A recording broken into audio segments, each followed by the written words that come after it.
If someone asked you who the main character in The Witcher was, you might say him. Or you might say her. But Geralt, Ciri and Yennefer aren't the only important people in the Witcher universe. 2 new prequels will explore the mysterious characters who shaped the continent's history, and first up, we'll meet a very special Witcher in this. So buckle up. Here's a spoiler-free rundown of how the upcoming prequels fit into the Witcher timeline. In the time of the live-action Witcher, the year is 1263. Nilfgaard has sacked Sintra and is poised to invade the rest of the northern kingdoms as Geralt, one of the last remaining Witchers, meets Ciri in the woods for the first time. Of course, you might be wondering... Tell me, Witcher, why are there so few of you left? It is no longer possible to create more of us since the sacking of Kaer. The history of Kaer and what happened there decades before Geralt dined with Queen Calanthe is the narrative heartbeat of Nightmare of the Wolf. Nestled in the Blue Mountains, Kaer created witches for centuries and was the seat of their power. In this anime film, we'll see the stronghold in its heyday as it teams with hunters who venture out into the world to kill monsters for cash bounties. In spring, witches would leave Kaer to take contracts and hunt monsters. They'd often be gone for months before returning back for winter for a well-earned rest where they'd spend their time. Drinking, eating, sleeping, all free. In Nightmare of the Wolf, winter has just arrived, but a new force terrorising the lands means one brave witcher can't rest just yet. I do have a name, you know. Yes, enter Vesemir. If the name sounds familiar, that's because Geralt mentioned him a couple of times in The Witcher Season 1. Vesemir gave me that name. Vesemir is Geralt's mentor, the Witcher who trained Geralt to become the man who can do this in 1263.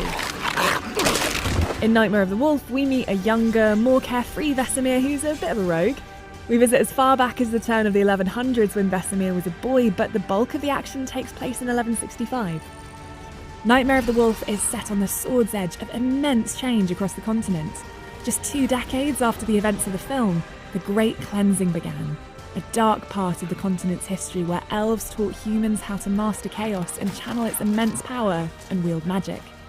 Rather than live in harmony with the elves, humans then used this knowledge to betray those who taught them. They stole elven land and crushed the ensuing rebellion, forcing the remaining elves into hiding. Nightmare of the Wolf provides a glimpse into life on the continent before this betrayal, and the live-action Witcher shows the consequences. The Great Cleansing, humans call it. I called it digging a mass grave for everyone I loved. Keep an eye out for certain characters too from the live-action series, like the elf Filavandrel and even one of Queen Calanthe's ancestors, King Dagriad of Cadwyn. The film is written by Bodnia, who was a part of the writing team on The Witcher Seasons 1 and 2. It's also executive produced by Lauren Schmidt-Hissrich, who is the showrunner of The Witcher. Nightmare of the Wolf will help you understand in greater detail the troubles that the Witchers have faced. What caused public opinion to go from this to this? You'll have to watch the film to find out. Meanwhile, The Witcher Blood Origin will be a full 6-episode limited series that takes place over 1,000 years before Geralt and Ciri walk the continent.